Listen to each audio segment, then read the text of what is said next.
An edition of Finally Free. I am Delores Jones, your comeback coach. My job is to help move you beyond labels, limitations, and low self-esteem so you're free to be powerful, successful, and unstoppable. I do it a lot of ways. I write books, and I stream live on Fly Nubian Queen. Hello, ladies and gentlemen. The queens and the kings are in the building, as well as my local listeners here in Kansas City. I hope you're feeling great and you're ready to get into a few things that I plan to share with you today. Because as you all know, I say to you, you are not a victim. You are a volunteer. And so today I am going to share the 5 ways a person can break down or penetrate your defenses and create a way for you to surrender. Now, most of the time, you know, we want people to fulfill our desire or be a part of a fantasy. I mean, ladies, we all have fantasies, don't we? But the interesting thing is, you know, people are willing to do certain things for you, but the question becomes, what do they want in return? So it's not always a one-sided thing. Sometimes there are strings attached, and you need to be very, very aware of that. So I will continue. This is basically part 2 from my show where I talked about the art of seduction. And I talked about a young woman who was unable to break away from a relationship. And we find that happens quite often. And unfortunately, some people don't break away and they die. And I just started asking the question, you know, what was going on inside of her mind? Or most people want to know, well, how did she get with him in the first place? Or how did that person end up with that particular person? And there are tactics. And that's why I went into the book, The Art of Seduction by Robert Greene. And that's Greene with an E on the end of the N, Greene. So let's get into the 5 ways that a person can penetrate your defenses and create a way for you to surrender. Now, step one is they have to choose the right victim. That's right. Now, listen, seduction on one hand, you know, the desire for you to get someone to do what it is you want them to do, but you want to convince them that they are in control. That is the whole art of seduction. Now, it's different when a person lets you do whatever you want to do and you really are driving the car. But when someone tries to enter your spirit, because that's what seduction is all about. How do I enter her spirit? How do I enter his spirit? Because ladies, this thing works both ways. But the end result will determine if you're doing this from a place of wickedness, or are you really doing this from a place where the person is really being pleased and satisfied. That's the other side of this. And so it's all about motive. So number 1, you got to pick the right victim. In other words, you're searching out to see who you can persuade to go into the right direction that you want them to go.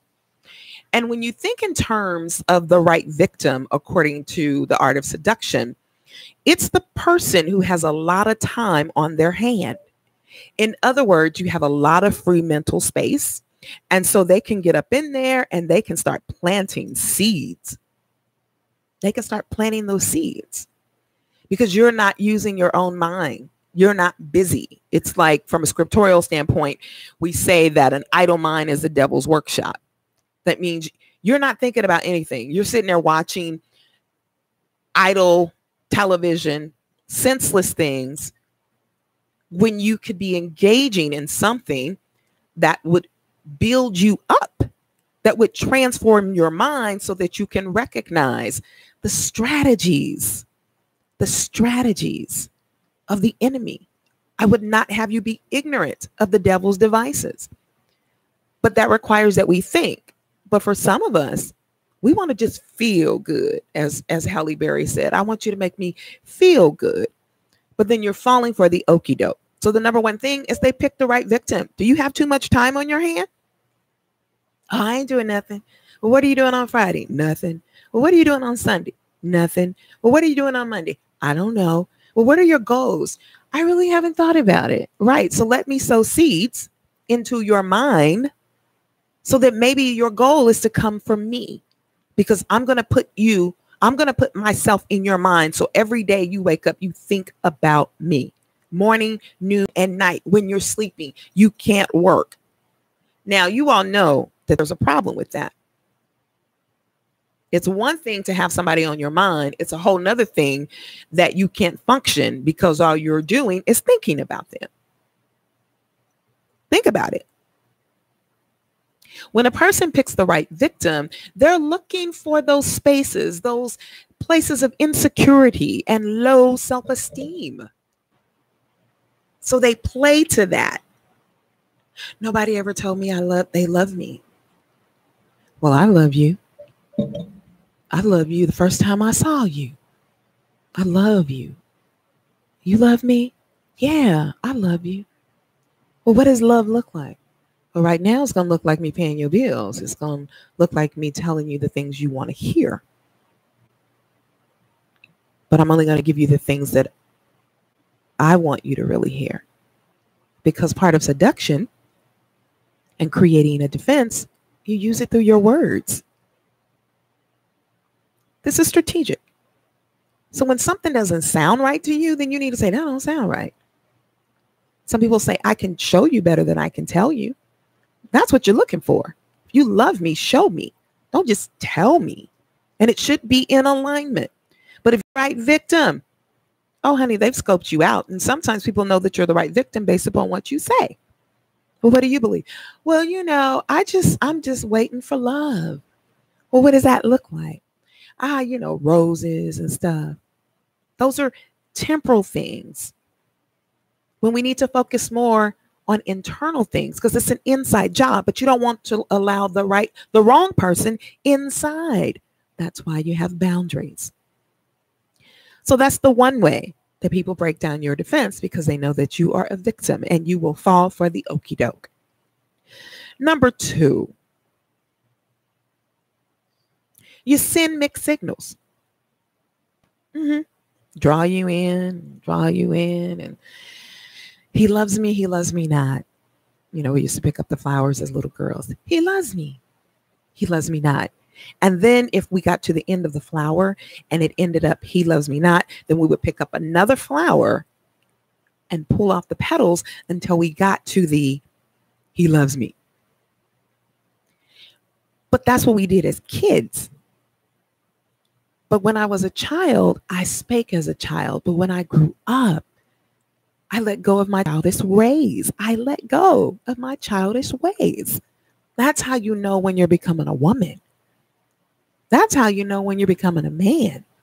Childish things. You no longer participate in those things. You don't send mixed signals. You say what you mean, and you mean what you say, and you back it up. When it comes to someone breaking down your defenses, they have to keep you confused. Well, I thought you said that but then you did. Okay. I was talking to a relative, and back in the day, they didn't play these types of games. And so this relative was in a relationship with a man, and listen to this. She had a car. It was her car, but some kind of way he convinced her that it was their car. And so he would say to her, no, you just stay home and I'll come back and get you. Now, remember, she's paying the car note. She was a single mom. She had 2 younger children. So she felt desperate and she needed help. So this man said to her, no, it's okay. Hey, let me keep the car. Well, one day, her son saw the car because the car was next door. And another woman had the car and her children were in the car. And so the little boy said to the mama, there's our car. And she says, that's not our car. And he said, yes, it is. And she said, well, how do you know that that's our car? He said, because my little toy is in the window. And sure enough, it was the car. So the woman got up and she decided to go outside, and 2 doors down, that was the car. Because what the man didn't realize is that the woman that was driving the other woman's car, her aunt stayed 2 doors down. So now it's in your face. So what did she do? Back in the day, she just got a knife and she put the car on flat. She just flattened all of the tires because she knew that he had to come and fix the car. The woman got another way home. And so, of course, when he got there, she had the knife. Y'all remember Soul Food in the kitchen when she said, family is doing this. And, they had to calm Vanessa Williams down. And so the guy, of course, he's running from the butcher knife. Because now, I see that you were playing games with me. And I trusted you to do right by me. And she told him, I don't ever want to see you again. And you know the game. He shows up at the door one day. Okay. He shows up at the door one day. And she says, don't do that. Do not kick the door. If you kick the door down, remember I told you about a grit ball? She had some grits boiling and he thought it was a game. So when he kicked that door down, he was greeted with a pot of hot grits. Now, one of my viewers on Fly Nubian Queen, Tiffany, let me go back, Tiff.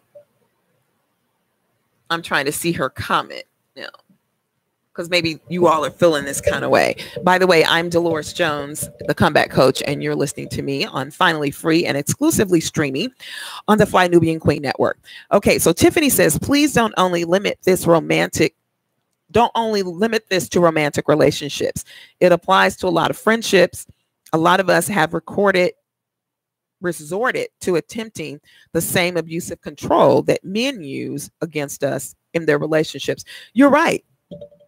You're very right, Tiffany. I'm just giving an example, but I'm not limiting it to just romantic relationships. Because in any relationship, if a person feels like they can take advantage of you and cause you to do what they really want you to do, it's a form of manipulation. So you're right. So I just want you to take the examples that I'm using and see if it's applicable to your situation, regardless if it's a romantic relationship or if it's a relationship with family, because you're very right, Tiffany. All right. All right. And then someone said women have to take responsibility. We do have to take responsibility. Andre, he's a king on the Queen's Network right now. Women do have to take responsibility. And that's part of the reason I'm having this discussion, so that you can't say, I didn't know that. Now you know. When a person sends you mixed signals, you're hard to figure out. Dang, I can't figure the person out. One minute you're this way, the next minute you're that way. So now you're confused and you're going back and forth and you're trying to make it fit what you thought it was, but you have to accept what it is. If you're in a relationship where someone is taking advantage of you, they know that you're a victim because you don't know any better, and they use that against you, they're breaking down your defense. It's like the person says, I just want you to trust me. Well, it's hard for me to trust you, meaning put my confidence in you when I don't know you. And in order to know someone, you have to spend time with them and you see their behaviors.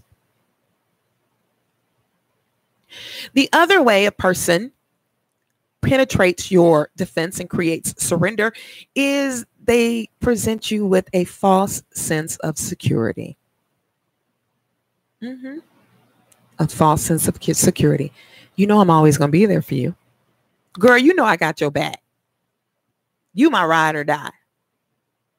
And so for some of us, when we get this false sense of security, we stop taking care of business because we feel like he's always going to be there, or she's always going to be there, or this relationship is always going to be there. So we stop doing the work to maintain and sustain our own selves. I'm guilty of that. Stop paying bills. Oh, he got it. He said, hey, he said he ain't going to leave me. No, the only person that's not going to leave you nor forsake you is God. Period. And when you find out that, then you hold on to that. I love my son dearly. I mean, that's my dude. He's my only one, and he's it for me. But I am constantly telling Ricky, son, I have to teach you how to be resourceful because I'm not always going to be there. I'm not always going to be able to be there. You're not going to be able to come to me. I'm mom. I love being mom. But now you're 20 years old. And since you were 14, I had you working a job to show you that you have to learn to provide for yourself. But sometimes in relationships, you're right. You know, we won't let our kids grow up. We won't let them have healthy relationships because we're like, you know, I'm the one that's been there for you. Well, yeah.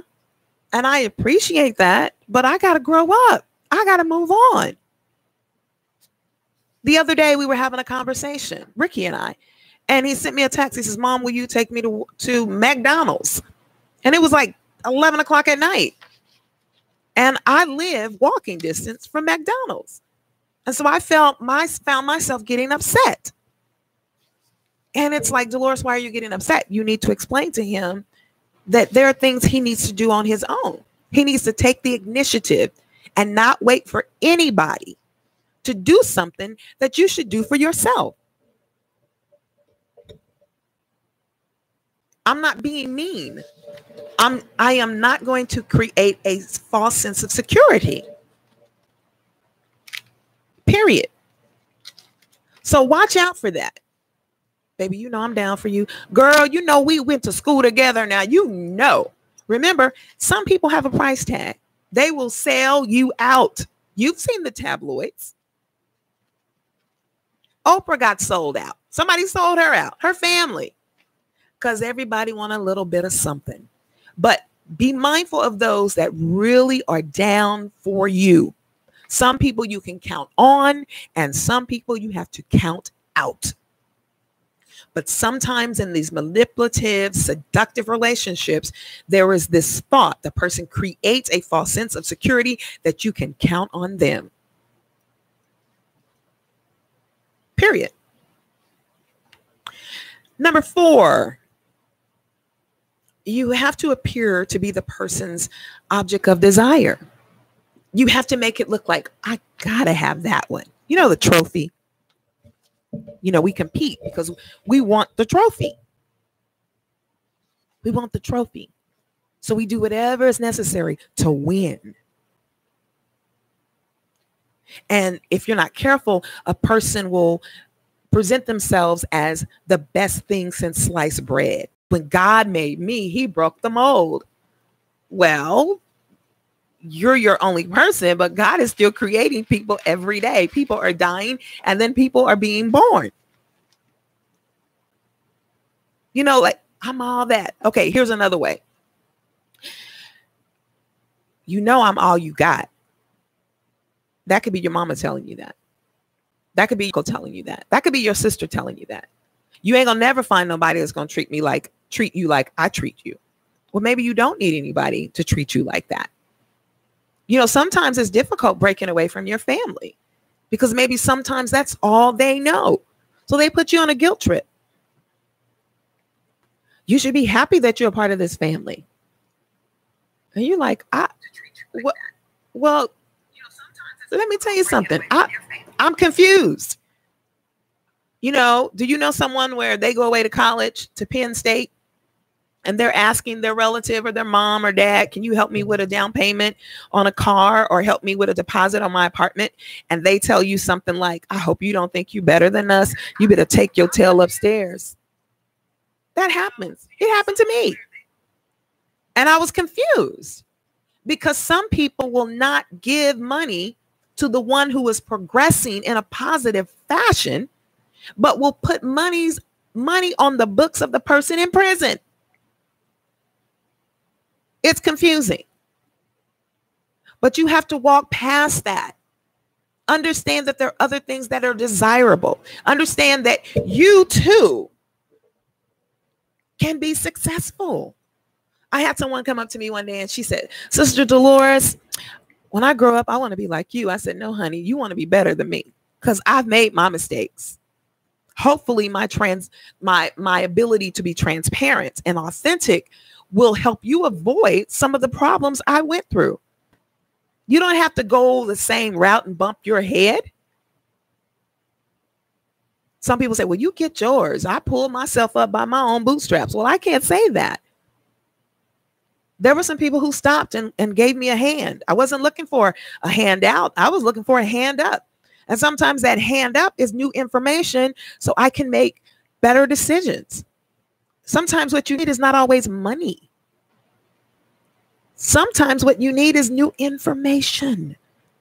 You've heard the saying, if you give somebody a fish, they'll come back to you. But if you teach them how to fish, they will eat for a lifetime. There are no quick fixes out here. So don't allow somebody to present you with a quick fix to penetrate your defenses. You know when something's not right. I don't know. That just seems too good to be true. Well, in some cases it is because it's a fake. There was a song when I was DJing called You're a Fake, Baby. And I don't remember who sings it. Mr. Walker, who sang that song, You're a Fake? Not sure. Not sure. Okay. We'll find it. We'll find it. Okay. All right. So number 5, create a need. Make them need you. Create anxiety. I remember I was talking to my former husband when we first got married. Alexander O'Neal sings that song, You're a Fake. We have to play that at the end of the show. Alexander O'Neal, You're a Fake, baby. Okay, y'all write that down and listen to it. He knows a little something. But I was freshly, somebody put Alexander O'Neal. That's right. You're a fake, baby. Come through. Speak the truth. So I'm in this relationship, 23 years old, just got married, don't know what I'm doing at all, vulnerable, impressionable, and just spiritually unaware and scared. And so I remember I'm sitting in the floor and I pick up an Essence magazine and I said out loud, I said, I want to go to the Essence Festival. And then instead of saying, well, what do you need to do it? Well, sure, you can go. He said, you don't know what you want to do, Delores. And I froze because I wasn't expecting to hear that, because that was a decision I was getting ready to make on my own. And can I tell you all, I never went to the Essence Festival because I got distracted. It created an anxiety in me. Like, you mean I don't know. I really don't know. No, you don't know what you want to do. You don't accept that stuff. What you mean I don't know what I want to do? I know what I want to do. I'm grown. I just made a decision. I'm going to the Essence Festival. But I was so weak-minded at the time because I was vulnerable. I mean, try being homeless. Try losing your mom at 5. Try not having your father around. And then when you look around, people are on crack and drugs and alcohol, and you're trying to make sense of your life. And you don't want to make another mistake because you watch other people around you make mistakes, and it was costly. And so you get with someone and then they say to you, you don't know what you want to do. I'm all you got. I remember being in a relationship, and while Tiffany said, make this relevant not to romantic relationships, the reason I focus on it is because those that are closest to us have more impact on us. So even if it's not a man, it could be a woman, whoever is close to you, you need to be aware of these ways that they break down your defenses and create surrender. It's like, did you give up? Or the person, the person who says, girl, I told you so. I told you it wasn't no good. I told you that wasn't going to work out. I don't even know why you wanted that job in the first place. Didn't I tell you? Versus, how you doing? What can we do differently? But I was in a situation, and I was a columnist here in Kansas City for a newspaper. And my column was called Woman to Woman. And so I was in a relationship with this particular person. And the editor of the newspaper said, Delores, I like that article you wrote about secrets. And so she was just, giving me praise about my work because I wrote it. It came from me. And then the person I was dating said, you didn't see all them typos? And I'm like, what? In fact, I was engaged at the time. And he was just picking my little article apart in front of this woman. And I was appalled, but I was more shocked than anything. So when we got to his house, I took the engagement ring off and handed it back to him. And I was like, apparently we're not on the same team. And of course, we kept talking because, see, when you open yourself up, you can be talked back into a situation. But that was cold-blooded, wasn't it? And so one time we were having another conversation and he said, well, it's because of me that you did blah, blah, blah. And y'all know what? At one point, I believed that foolishness. And my friends had to come back and remind me, Delores, wait a minute. Before you met that joker, you were already on the radio. You were already speaking. And I was like, I was? They said, yeah. Because I literally stepped away from the microphone. I didn't apply for anything in broadcasting. I just got real comfortable because I was taking that person's opinion over my own. Because we're taught, some of us need to learn to celebrate ourselves. You need to celebrate yourself. There's an African proverb that says, if there is no enemy within inside, then the enemy outside can do you no harm. Part of the problem, part of the reason we accept other people's limitations is because somewhere inside of us, we feel the same way. We feel the same way. If I don't feel that way about myself and I believe greater is he that is in me than he that is in the world, and that no weapon formed against me shall prosper. I mean, if I really believe that, then I'm not going to let anybody that looks like you or you tell me anything crazy. Do you know the secret to having a good day and a good life? It's two things. It boils down to two things: acceptance and rejection. I accept the things, as the scripture talks about, anything that is lovely, of good report. If there be any virtue, if there be any praise, think on these things. So I'm willing to accept those things, but I am going to reject things that don't line up with who God says I am and his purpose for my life. Now, it took time for me to do that because sometimes you need little successes. Maybe the success for you today was you were able to make it from your bed to the bathroom. Nobody knows your internal struggle but you. There are times I couldn't make it to the bathroom. But maybe today you did. Maybe today you fixed your hair. Maybe today you actually got up and washed the dishes, honey. Maybe today you put a load of clothes. Maybe you did that. Maybe you went back to school and you just took one class. That's a step in the right direction. Don't count yourself out because you're not accomplishing things as quickly as other people or as much as other people. The thing is to get it done.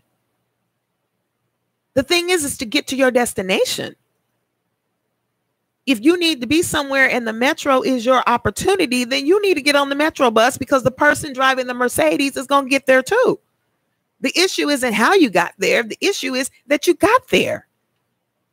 But we have to come out of a need to impress people. Because if I'm trying to impress you, there's a video that was on Facebook, right? And the caption said, the guy said, my girlfriend totaled 2 cars.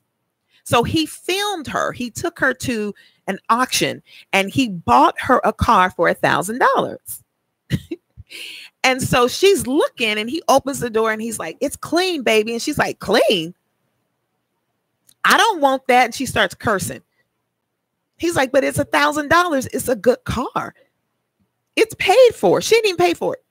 And she said, I'm not riding in that blah, blah, blah. That's like my grandma riding in that. I would rather drive the messed up car with my friends, because my friends can't see me in this just as crazy as get all out. What? First of all, you don't have any money and you don't have a car because you tore up 2 cars.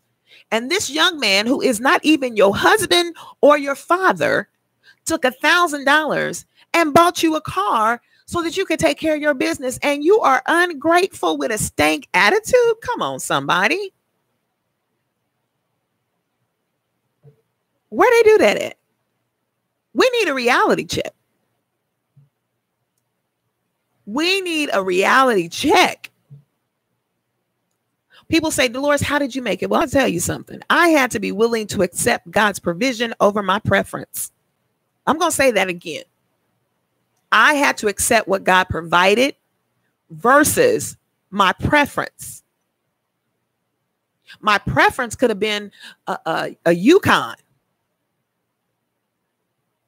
But God's provision could have been a Yugo. Y'all remember that car? I don't even think they sell that anymore, Mr. Walker. No. They don't sell the Yugos anymore. My preference could be a bicycle, but my provision is my 2 feet and my legs. They still work. Let's think about stuff like that. But when you're so stuck in your own way and you got your preference, then that's when a predator can come in. You know why? Because you're not focused on the right thing. Hey, baby. You know, I see you want that car right there. Oh, I got you. I got you. It ain't nothing but a thing. You gonna buy me that car? Yes, I'm gonna buy you that car. Really? Yeah. You gonna pay for it? Yeah. But you don't ask yourself, what is it gonna cost me? You gotta spend time with the person. You gotta put up with the person. If the person is the one who signed the car, they can go and cancel the contract. I remember I was in a relationship, and that's probably why I talk about relationships so much. And actually I was separated. And my estranged husband, he told me he was going to pay the light bill, Mr. Walker. Okay. All right. So I said, okay. So he went up and paid the light bill. This really happened to me. And he got mad. He got mad. And so they cut my lights off. And I said, what happened? It was paid. She says, no, he called and canceled the check. Do y'all hear me? I said, you know what? You know what? That is the first and the last time he's going to get that off on me. So I went to BPU and I said, listen, don't you take not another payment from this particular person. Don't you do it. That was cold-blooded. Yeah. Nothing is free. You're going to pay something. You're going to pay attention. Or you're going to pay. Some people pay for it in their lives. They just decide to look the other way and you look up and you're dead. Somebody said on Fly New Being Queen, I got approved for a small car and I drove it like a, what'd you drive it like, honey? What'd you drive it like?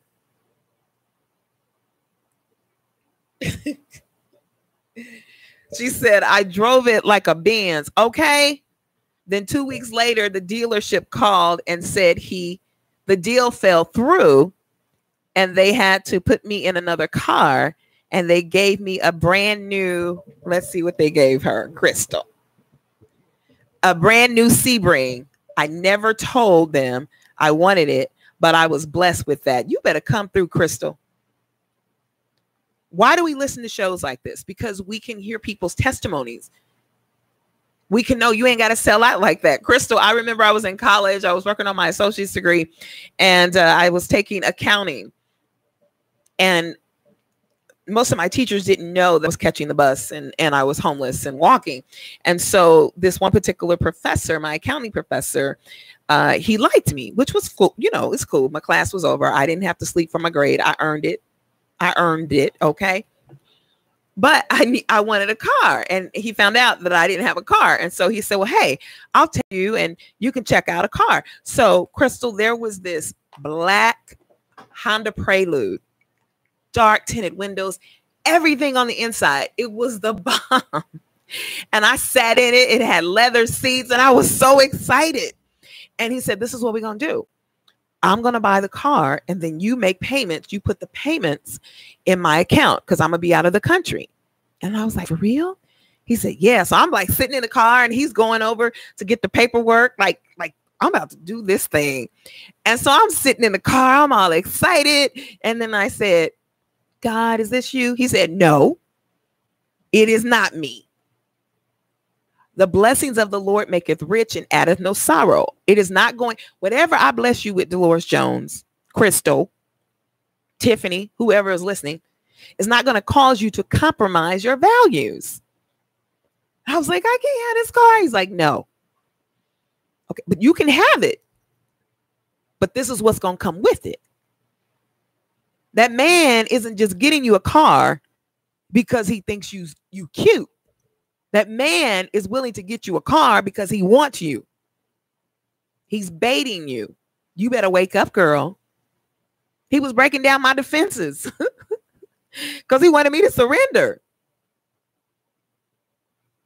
That prelude was the bomb. Who was that? Somebody said, what year? I don't remember. It was 1989, 1991 or something. He said he's a car guy. I know.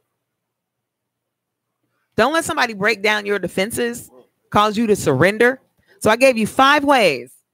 I gave you 5 ways that a person can penetrate your defenses and create time or way for you to surrender. Now, what I'm going to do now is I'm going to pause for the calls because I'm here in Kansas City in the Power 98.5 studio. And so the studio has to go. Or maybe, Mr. Walker, you can keep it recording. Can you do that as we transition? Yes? Okay. So in just a second, I'm going to take a brief break, and then we're going to come into the next part of this broadcast and this showing. Fly Nubian Queen, y'all stay right there, honey, because I'm going to keep it rolling, okay? All right. So you all are listening to Finally Free with me, Delores Jones, the comeback coach. I invite you to join me every Tuesday and Thursday on Finally Free. Okay. And so stick tight. I'll be right back.